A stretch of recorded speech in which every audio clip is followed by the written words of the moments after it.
Hello, it's good to be with you again. Today we will make a shift. We will move from Eastern religions and our concerns about the state and religion, politics and religion, into the West. For the next several times we are together, I'll be dealing with you concerning Judaism, Christianity, and Islam. We cannot get away from politics and the present situation in what could be called the Middle East or even Western Asia. These three religions, Judaism, Christianity, and Islam, are closely related to each other. And sometimes closeness can breed friction and even some sparks and fire. Religions often have symbols, that is to say, critically important representations that can express the nature of the religious community. These symbols sometimes have names, and you can almost tell what the religion is about when you deal with its names. For example, Hinduism, India; Buddhism, the Buddha; Jainism, the Jinni, who are the conquerors. And in the case of Judaism, it's not a name of a person, but of a geographical location, what we would call the southern portion of Palestine. And note, I raised the question in my voice. We have to then see this southern section called Judah. Judah, Jew. But we can't use the term Jew for centuries, at least historically speaking. We'll get to that. We will also see that of the symbols, in terms of Judaism, the book and the Star of David, or what is called the Star of David. Symbols can bring people, ideas together. They serve as a way of a unifying magnet, like a flag, or a Pledge of Allegiance, or some historical documents, such as the Bible, for example. But symbols, when pressed a little further, when pressed to what do they really mean, all of a sudden, the symbol, instead of becoming a sign of unity, becomes a sign of diversity and even conflict. Now, the two symbols for Judaism that I have chosen for us are standard for Judaism.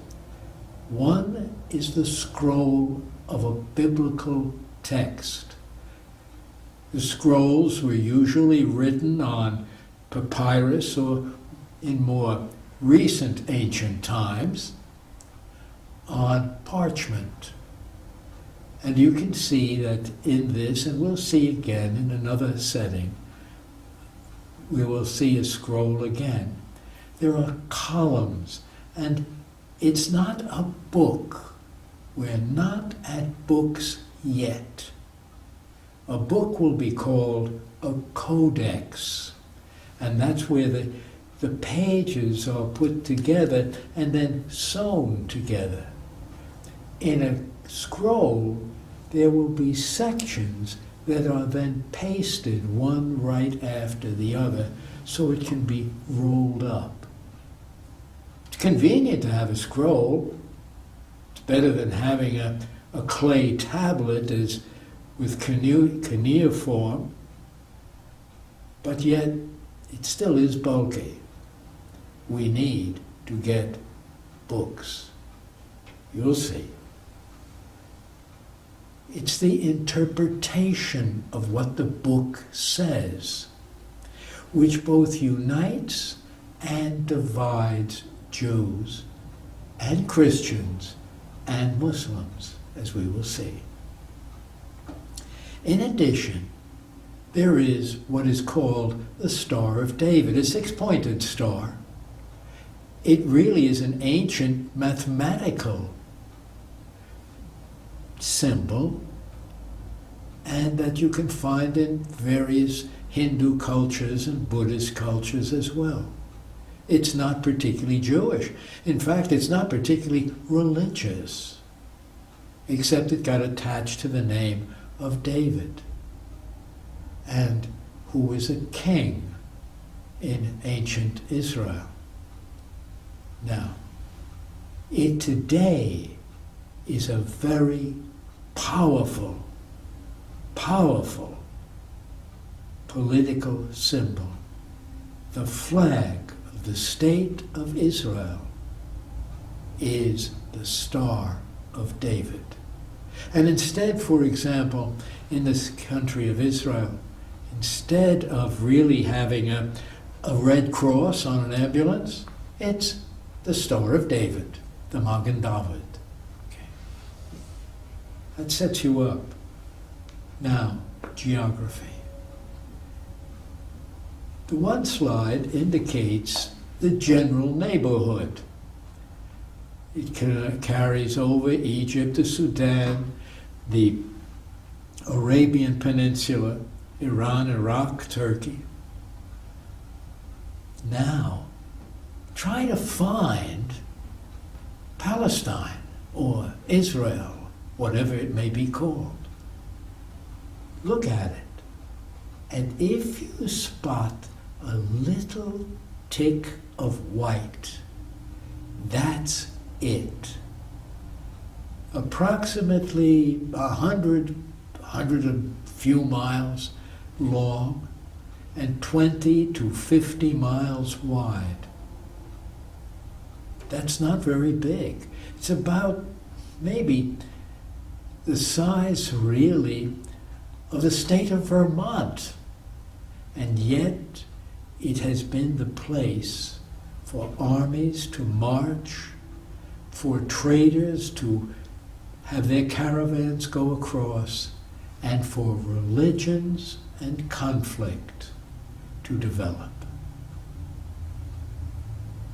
The other map indicates a little bit more of the neighborhood.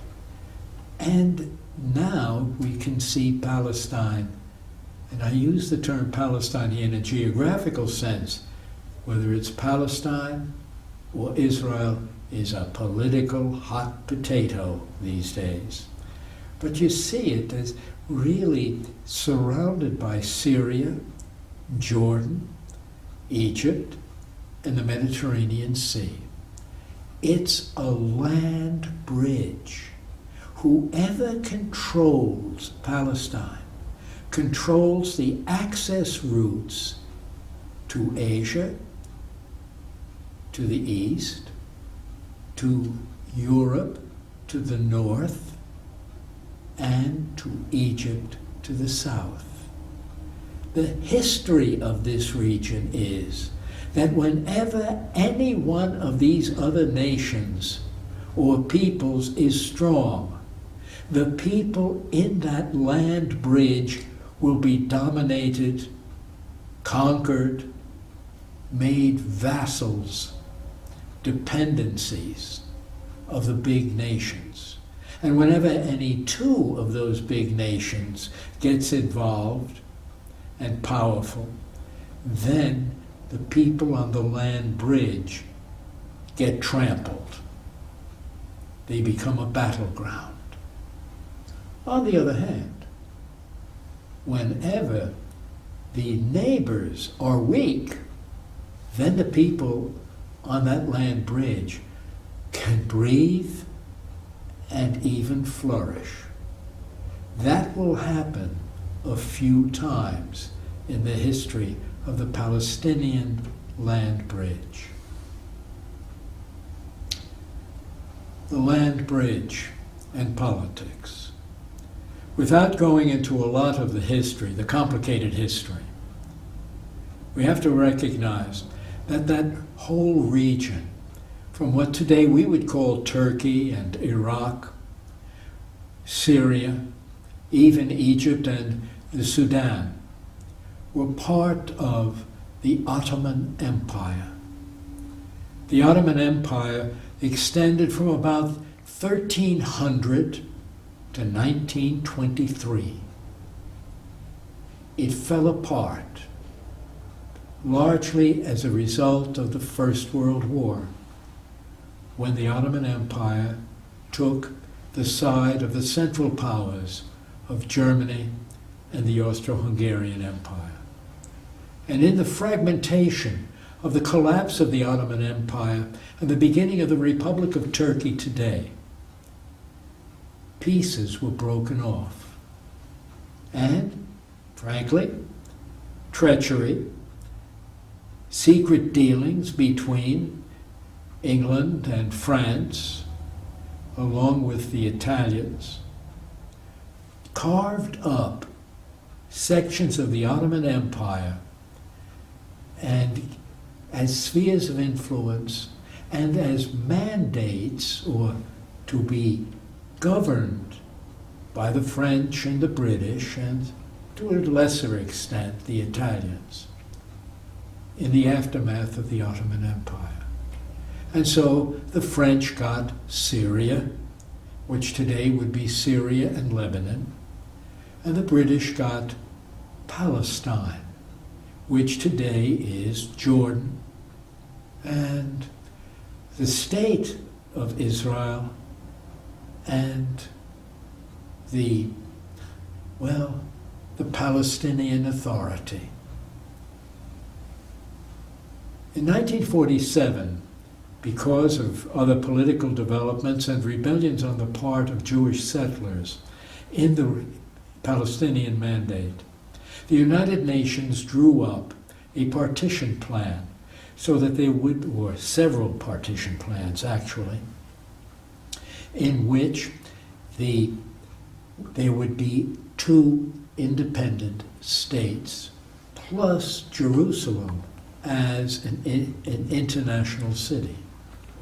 And you can see that the UN partition plan gave a major piece to really, to the Arabs, and the rest to the British.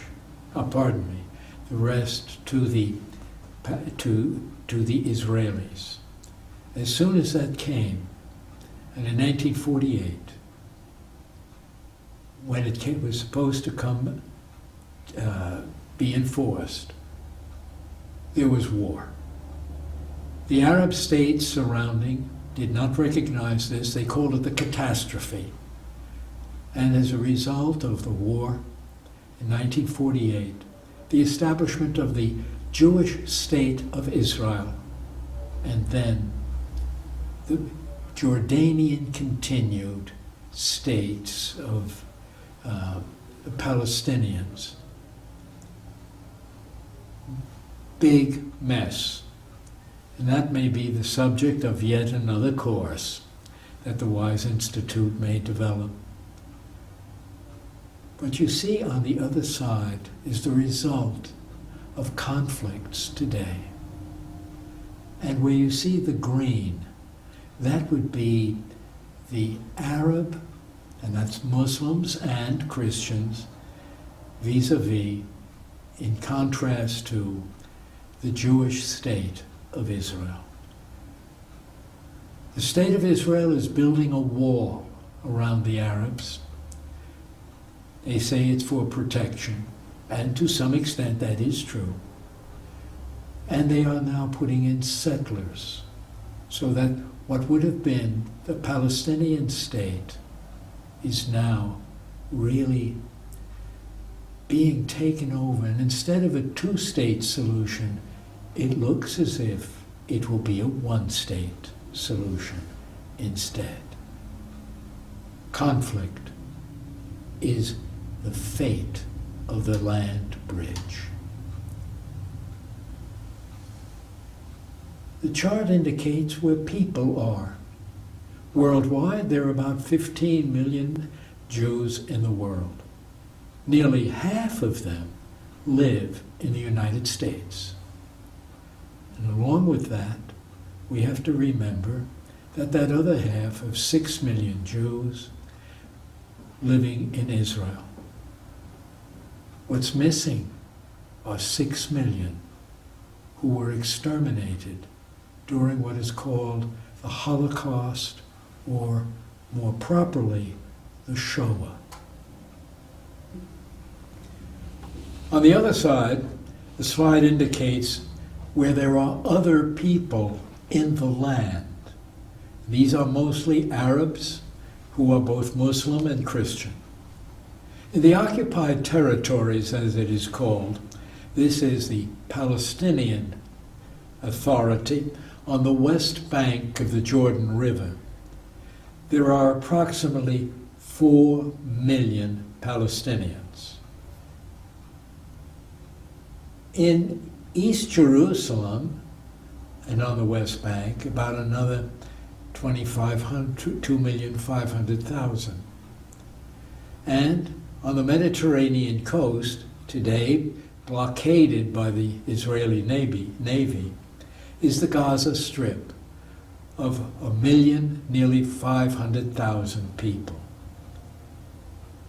Most of them are refugees living in refugee camps. And in the region, as a result of dislocations from the wars, there are Palestinians in the region, nearly 5 million, and they want to go back to Palestine, what they will call Palestine, and what the Israelis call Israel as well. I'll go through some of the history rather quickly. It's complicated. We have not used the word for the historical background here, Jew or Jewish, until we get about to the year 586 before the Common Era. All right? What was happening before that? About the year 2000, a clan or tribal group left what today is Iran or Iraq, near the Persian Gulf.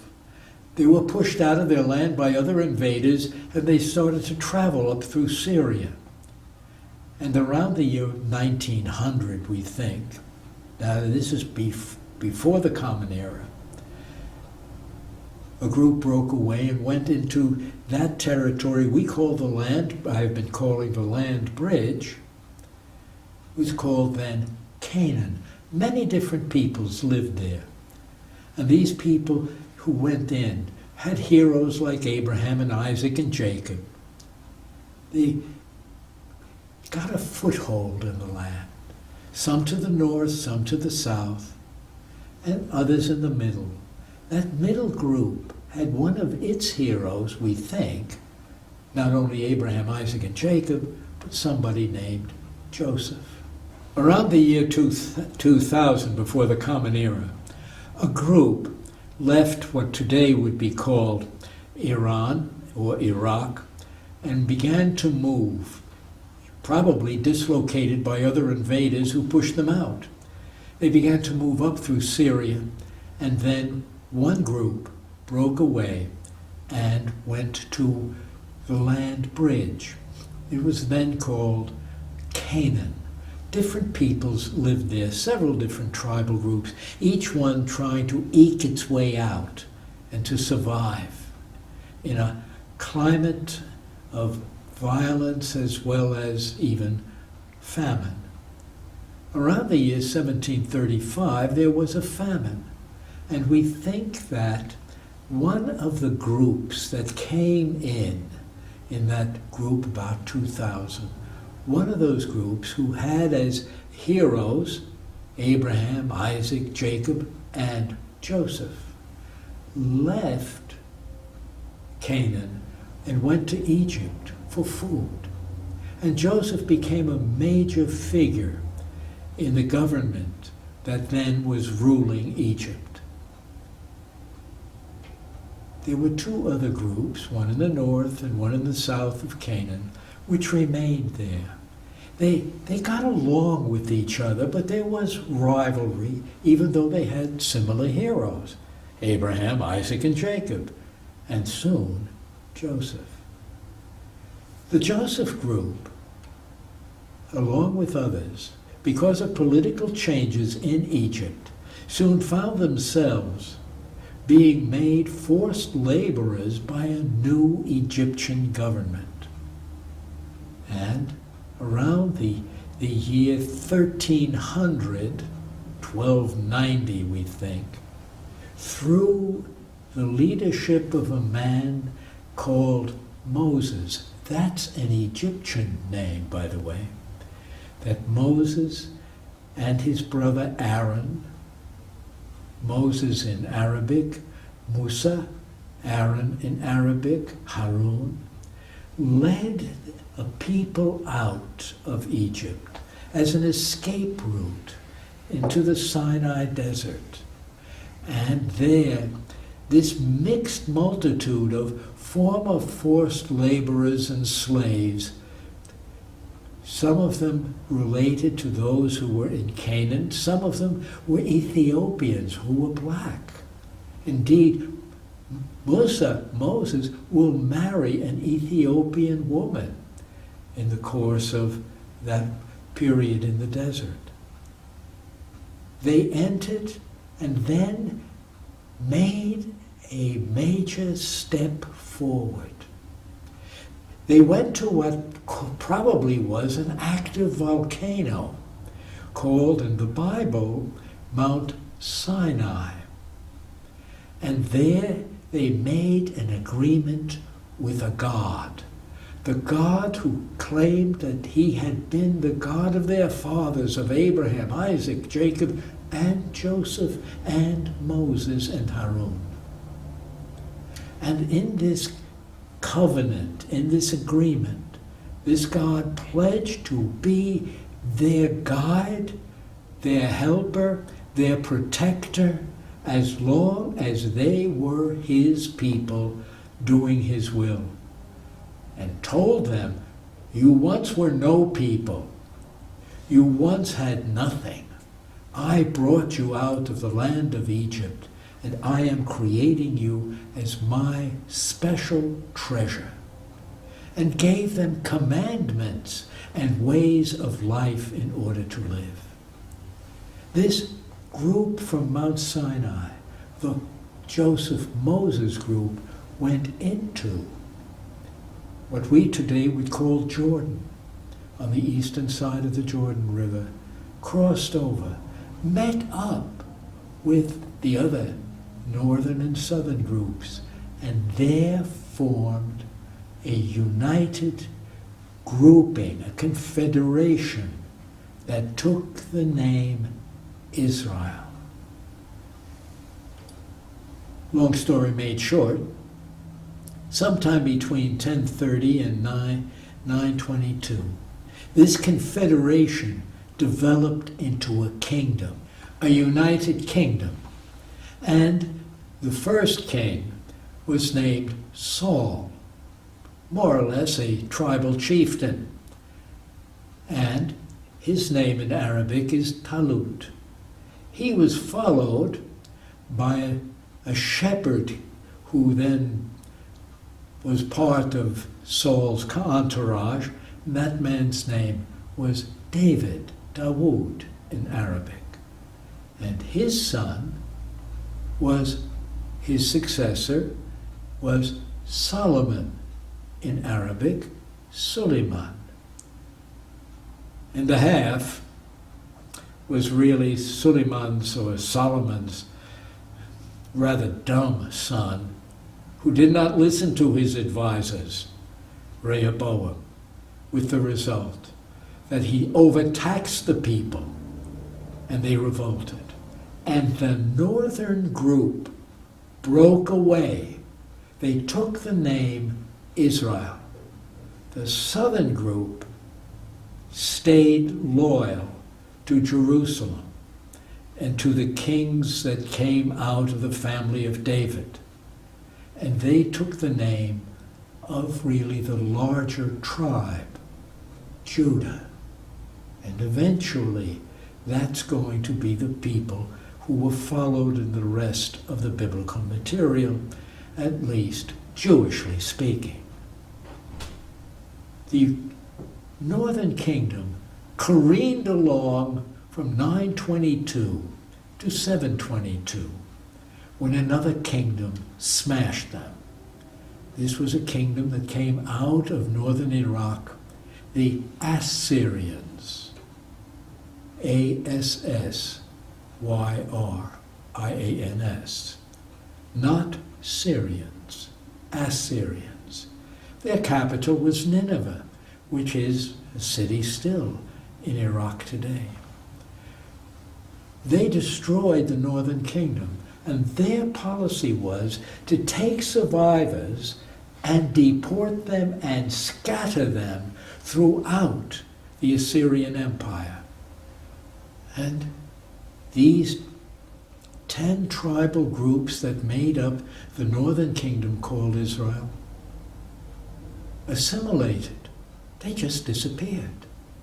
They married into the other folks of the Assyrian Empire from Afghanistan into what today would be modern-day Turkey, and maybe even into the Caucasus. And it was the time for the Assyrians to get jumped, to be defeated.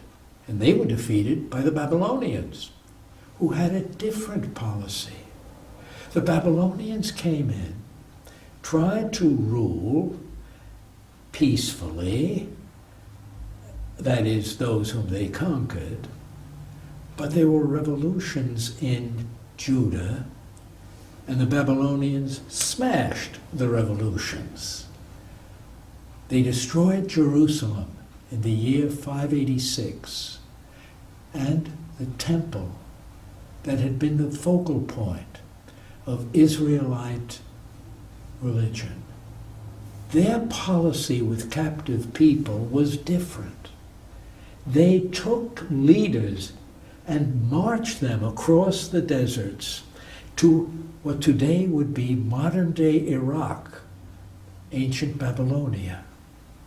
They marched these people across, settled them in camps, refugee camps, and then wanted them to contribute to Babylonian rule. In other words, deport, concentrate. And it is there, in this period after 586, that we can use the word Jew. Originally, people of Judah, but now those who were in exile. The exile out of the land lasted from 586 or so, 590 if you want to round it off, from 590 to 538. It is in that period that the traditions were woven together. How do you live outside of your land? As one of the Psalms puts it, how can we sing the Lord's song in a foreign land? You do it through books. You do it by teaching, by trying to understand why we are in this terrible fix. And the answer was, we didn't do our God's will. And God led us. The Lord led us to be conquered because we were not just and we were not faithful. Then the Babylonians get conquered by the Persians, the Iranians. And they had a different policy. Instead of deport scatter or deport concentrate, it was go home. We'll give you government subsidies. We'll tell you, rebuild your places. So this is called the restoration. And those who went home took control religiously of the land. And Judaism begins. I realize that the historical situation is rather complicated, but let's step through it quickly. The Persians themselves were jumped. It's a long story of defeat and war and some restitutions. It was the Greeks who jumped them. And the Greeks defeated the Persians. This is Alexander the Great, who defeated the Persian Empire. And then those Greeks, after Alexander's death, the Greek generals split up his kingdom. And Greeks ruled in Syria and dominated the Jews who were in Palestine. And the Jews in Palestine were able to really take the traditions that they had learned in Babylonia and had woven together. And now we have the development of historical documents, edited, taught. And while there was a temple rebuilt in Jerusalem, there also was gatherings of people, gatherings of them to find out what is God's will. And this is the origin of the synagogue. So synagogue and temple. Sacrifice from temple, synagogue, study, books. And on that basis, there was a revolt against the Syrian Greeks. And in this revolt, the Jewish people were able to gain some degree, a short period, they can really rarely stay together, some degree of independence for their own kingdom that ended in a civil war. Both sides in the civil war appealed to the Romans for help. When you appeal to the Romans for help, they come and they don't go home. They took over. And as a result, in 63, before the Common Era, in that year, Roman domination of Palestine began. That Roman domination continued as a pagan domination into the 300s of the Common Era, in the development of much of Judaism and Christianity. And from the 300s to the 640s, when the Christians were jumped by the Arabs. It was really then Muslim, Ottoman, Turkish domination that soon followed the Christians. From approximately the 1090s to 1300 was Muslim domination of the land, Mongol invasions, and then from 1300 to 1923, Ottoman domination.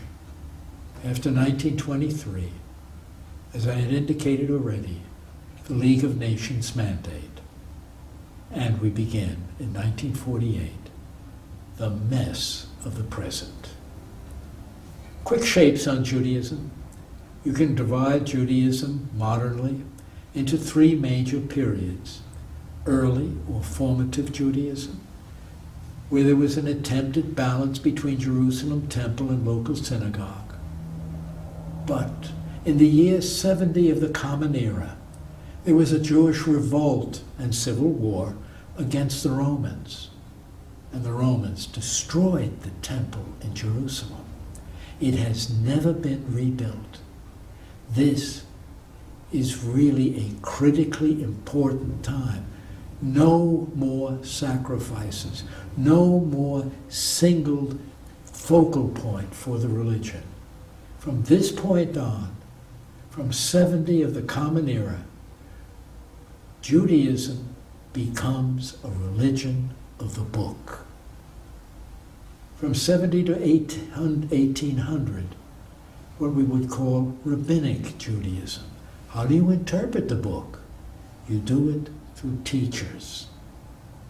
And the synagogue becomes the place where Jews retain their identity through studying the past, examining their scriptures, and shaping their lives.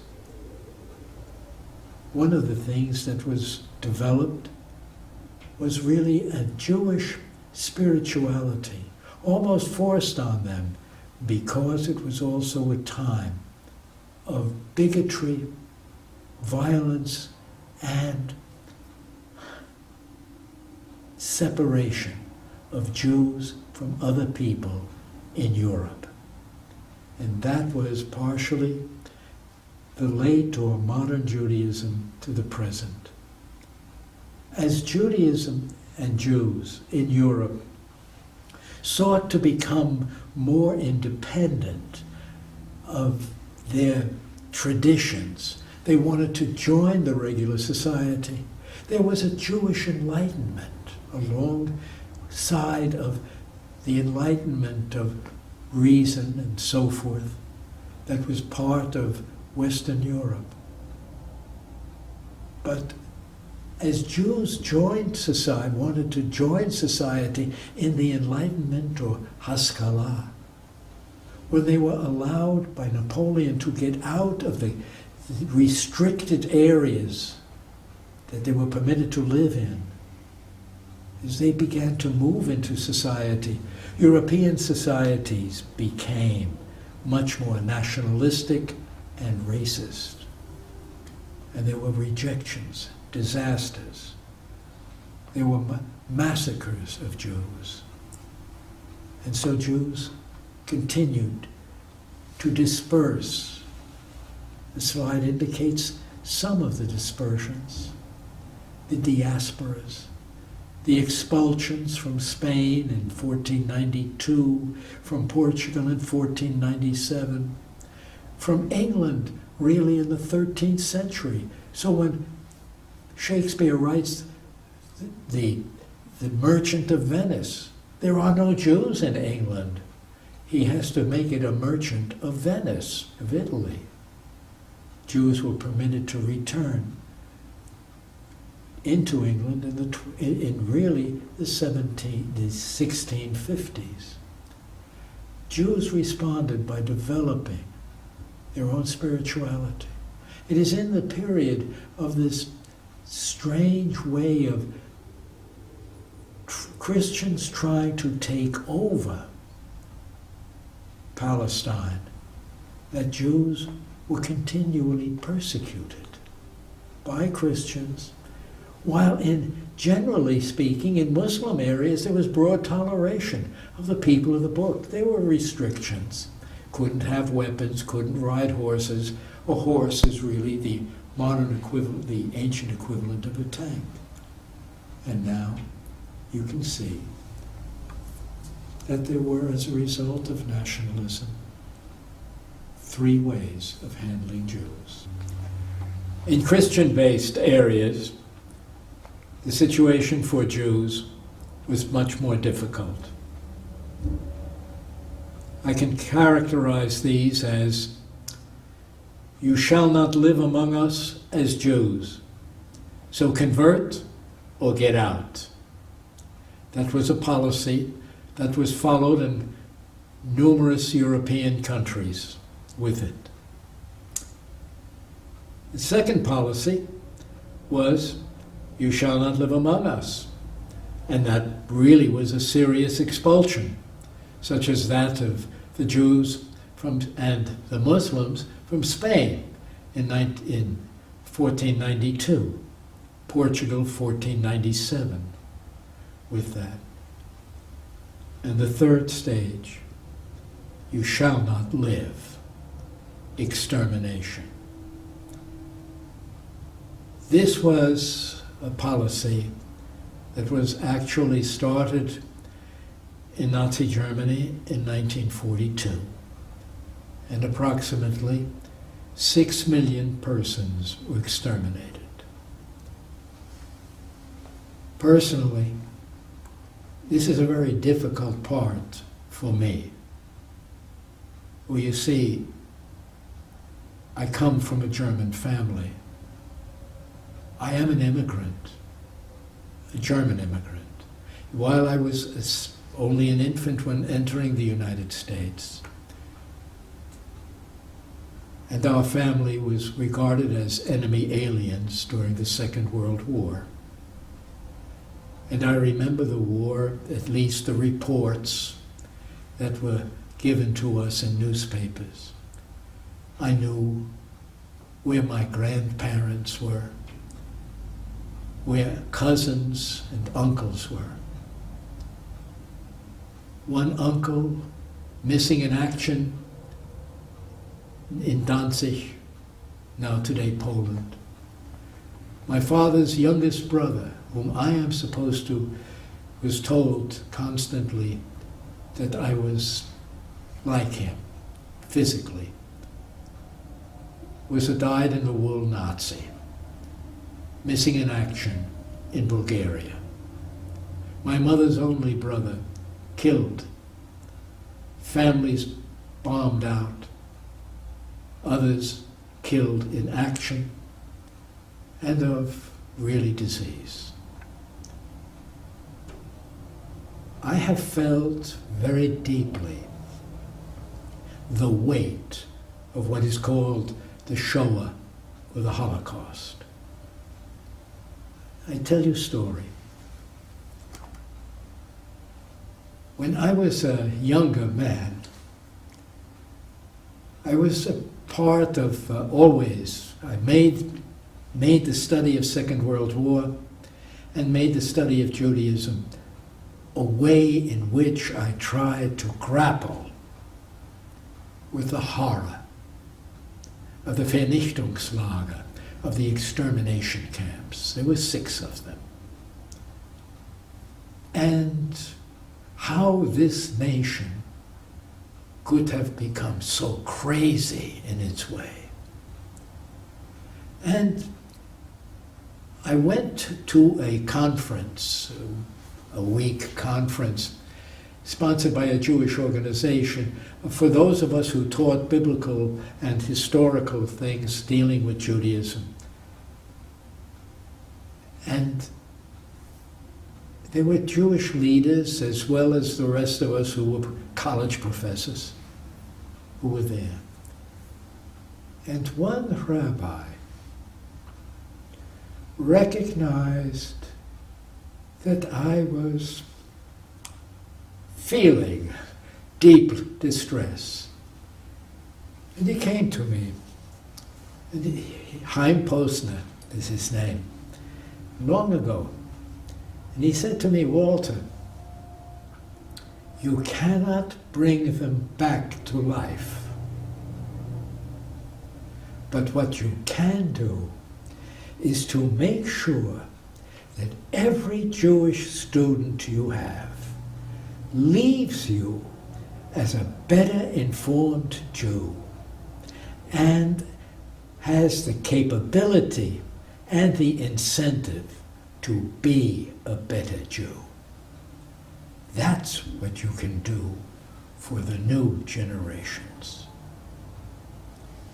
And that's what I have intended to do ever since. Actually, some years later, when in Germany, I saw a cross that was carried by German youth as an act of reconciliation to the church in France that began the Second Crusade, a disaster for Muslims as well as for Christians. And I expanded my vow that if I ever had Muslim students, I would try my best to see to it that they could understand Islam better and be better Muslims, have the capacity and the incentive to be better Muslims afterward.